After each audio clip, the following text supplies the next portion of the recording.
Salam, puji Tuhan Bapak Ibu Saudara sekalian yang dikasihi oleh Tuhan. Puji Tuhan ya, kita belajar kembali.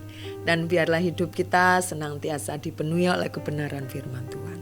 Dalam proses pembelajaran, kadang-kadang ada yang tidak enak, yang tidak berkenan dalam hidup kita. Dan biarlah kita boleh membuka hati untuk firman Tuhan. Puji Tuhan, kita mau belajar. Haleluya. Dan kita akan berdoa Bapak Ibu. Puji syukur kami naikkan kepada Tuhan. Dalam proses pembelajaran kami mau dibentuk. Kami mau lebih dan lebih lagi dibentuk menjadi alat kemuliaan Tuhan. Menjadi biji mata Tuhan yang mewartakan Injil-Mu, yang mewartakan kemuliaan Tuhan. Apa yang sudah kami nikmati, apa yang sudah kami terima, kami ingin bagikan sehingga kami boleh Tuhan belajar menjadi pewarta-pewarta Injil-Mu. Terima kasih Tuhan, di dalam nama Tuhan Yesus, haleluya, amin. Puji Tuhan. Saat ini kita belajar di dalam kitab Yesaya. Kitab Yesaya yang ditulis oleh Nabi Yesaya sendiri. Puji Tuhan. Kitab Yesaya ini termasuk kitab nabi-nabi juga, tetapi nabi-nabi besar. Ada nabi-nabi besar, ada nabi-nabi kecil. Nabi-nabi kecil termasuk Mika, lalu Habakuk, Hagai, Yunus. Kalau nabi-nabi besar termasuk Yeremia, Yesaya, Daniel. Dan saat ini kita belajar di dalam kitab nabi-nabi besar, kitab Yesaya yang terambil di dalam Yesaya 41 ayat 10. Ayat favorit Tuhan. Dan pada pagi hari ini saya memberikan judul yaitu jangan takut. Wow. Setiap kita pernah merasakan takut, termasuk saya. Takut apa? Ada yang takut gelap, ada yang takut ketinggian, ya. Ada yang takut, wah, bagaimana ini anak-anak saya, ya. Ada yang takut juga, wah bagaimana ini dengan masa depan saya, bagaimana ini dengan keluarga saya, bagaimana dengan hidup saya. Pasti setiap kita pernah dihinggapi perasaan takut, ya. Dan janganlah takut.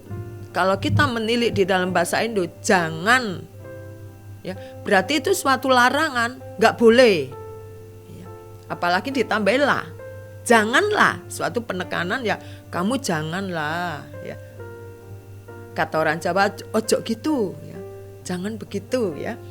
Janganlah berarti kitab Yesaya ini atau Yesaya ini menuliskan untuk orang-orang Israel supaya jangan takut, ya. Kenapa kamu takut? Ya. Bukankah orang-orang Israel ini sudah melihat, sudah merasakan bagaimana Tuhan yang dipercaya itu adalah Tuhan yang hidup, yang menyertai dia. Waktu dia ada, orang-orang Israel maksud saya, keluar dari tanah Mesir menuju ke tanah Kanaan. Meskipun toh mereka ada dalam masa-masa pembuangan. Sesungguhnya reruntuhan bait suci itu kan ada dua versi, ya. Maksudnya dua kali gitu. Yang pertama diruntuhkan oleh kerajaan Babel, lalu dibangun lagi, dan terakhir adalah bait suci itu benar-benar diruntuhkan oleh Kaisar Titus, rantah dengan tanah, ya. Nah, tentu kesedihan yang begitu dalam yang dialami oleh orang-orang Israel. Tetapi di sini dikatakan janganlah takut, ya. Ini merupakan suatu penghiburan kalau saya dalam masa-masa ketakutan, lalu dibilang, ada teman saya bilang, kamu jangan takut ya. Wah, itu menguatkan sekali. Menguatkan saya, memberikan penghiburan, memberikan kembali semangat. Jangan takut, ada aku kok yang nemeni kamu. Jangan takut, ya. Aku akan membantu kamu. Nah, bukankah itu suatu kalimat atau suatu ucapan yang menguatkan kembali untuk kita tidak takut. Nah, begitu juga firman Tuhan saat ini. Janganlah takut sebab aku menyertai engkau. Janganlah bimbang sebab aku ini Allahmu. Aku akan meneguhkan, bahkan akan menolong engkau. Aku akan memegang engkau dengan tangan kananku yang membawa kemenangan. tangan kanan ini kan maksudnya tangan kanan Tuhan berarti bicara tentang kekuatan Tuhan, kuasa Tuhan, ya, yang akan digunakan untuk menolong kita. Memang kita tidak bisa pungkiri, atau orang-orang Israel tidak bisa pungkiri ada perasaan takut di awal tadi saya katakan, ya. Tetapi Yesaya dalam penulisannya, sebab aku menyertai kamu, pembuktian yang begitu akurat yang sudah Tuhan lakukan, bagaimana orang-orang Israel menyeberangi laut. Tuhan memakai Musa untuk membelah laut itu sehingga dia lolos dari kejaran Fir'aun. Itu sudah sangat membuktikan betapa Tuhan itu menyertai. Allah kita adalah Allah yang Immanuel, Tuhan beserta dengan kita, ya. Jangan bimbang, karena kalau kita bimbang mendua hati, wah, tidak baik itu, ya. Bimbang itu kan ragu-ragu. Kalau kita ragu-ragu, kita berarti kurang yakin, kurang percaya terhadap Tuhan. Sebab aku ini Allahmu, kata Tuhan. Apa yang sudah Tuhan lakukan terhadap orang-orang Israel begitu nyata, jadi tidak ada alasan lagi untuk menjadi bimbang kepada Tuhan yang dipercayai oleh Israel. Aku akan meneguhkan, bahkan akan menolong. Nah, berapa kali pertolongan Tuhan tidak bisa kita hitung. Saya sering mengatakan bahwa pertolongan Tuhan itu, penyertaan Tuhan itu tidak bisa kita hitung dengan angka. Begitu banyaknya yang sudah Tuhan lakukan terhadap kita. Aku akan memegang engkau. Wow, Tuhan memegang tangan kita. Dengan tangan kananku, Tuhan akan menolong kita dengan kekuatannya, ya, terhadap umatnya. Tuhan akan menopang kita dengan kekuatan Tuhan, dengan kedikdayaan Tuhan, ya. Bapak Ibu Saudara yang dikasihi oleh Tuhan, sebagai manusia pasti ada perasaan takut, pasti ada perasaan bimbang, ya. Pasti ada perasaan khawatir. Tetapi saat ini kita belajar apa yang Yesaya sampaikan kepada orang-orang Israel, sehingga hal ini dikatakan ini adalah suatu penghiburan yang begitu luar biasa terhadap orang Israel. Untuk dia tidak bimbang, untuk dia tidak ragu, untuk dia tidak takut lagi menghadapi kehidupan. Karena Allahnya, Allah orang Israel, ya, Allah Abraham, Allah Ishak menyertai dia, menolong dia, bahkan meneguhkannya. Ya. Kenapa harus tidak ragu? Karena dia kan sumber pertolongan kita, ya, sumber perlindungan kita. Pertolongan manusia terbatas kepada kita. Kalau cocok baru ditolong. Kalau nggak cocok, nggak sehati dengan dia.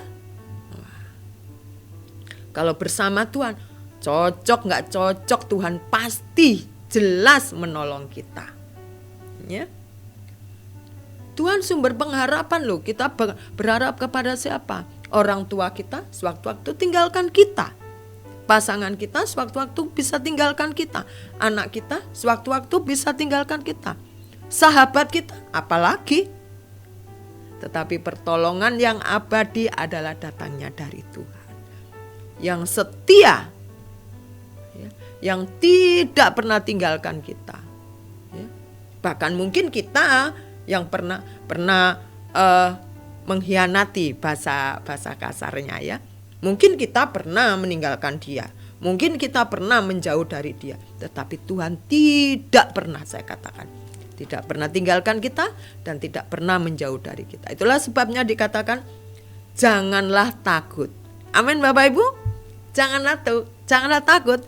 Jadi saat ini tidak ada alasan kita untuk menjadi takut, untuk menjadi bimbang, untuk menjadi khawatir. Caranya ya kita sampaikan saja lewat doa kita kepada Tuhan.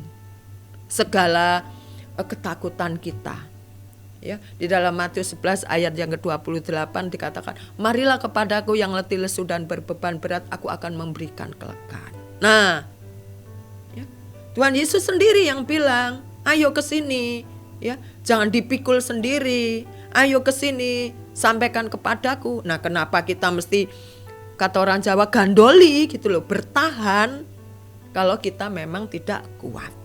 Saat ini bersama-sama kita belajar, termasuk saya, ya, supaya kita tidak bimbang lagi, ya. Kita tidak khawatir. Pasti manusia ada khawatir, ada bimbang, ada takut. Tetapi bukankah Tuhan menawarkan lagi, yuk ke sini, ya, kamu yang lelah lesu dan berbeban berat, ya, janganlah takut. Gak ada alasan untuk takut, karena Tuhan kita adalah Tuhan yang Immanuel. Amin. Saya percaya kok Bapak Ibu Saudara sekalian selalu merasakan betapa Tuhan itu baik, yang sudah melakukan banyak hal dalam kehidupan kita, termasuk saya. Jadi tidak ada alasan lagi untuk kita menjadi bimbang atas kekuatan dan kemampuan Tuhan untuk menolong kita. Puji Tuhan. Mari kita berdoa. Tuhan, Bapa, tiada kata yang bisa kami sampaikan, yang kami ukir dengan baik. Tiada angka yang bisa kami tulis 1, 2 sampai seberapa banyaknya. Engkau yang sudah menolong kami berkali-kali, Engkau yang sudah menopang kami berkali-kali, dan Engkau yang sudah menyembuhkan kami berkali-kali. Kami tidak mau jauh dari-Mu Tuhan, karena kebaikan-Mu sungguh sangat terbukti dalam kehidupan kami. Berikan kami Tuhan kemampuan, topanglah kami dengan kekuatan Tuhan, untuk kami boleh tetap setia kepada Tuhan. Terima kasih, kami tidak bisa hidup tanpa Engkau, karena Engkaulah harapan satu-satunya hidup kami. Engkaulah tempat kami mengadu dalam suka dan duka. Dan kami percaya Engkau menilik segala keluh kesah kami, dan Engkau mengetahui segala kepikiran kami. Kami mau berserah sepenuhnya kepada Tuhan. Terima kasih di dalam nama Tuhan Yesus. Haleluya. Amin. Tetap percaya Bapak Ibu ya, termasuk saya juga belajar tetap percaya kepada Tuhan. Puji Tuhan. Amin.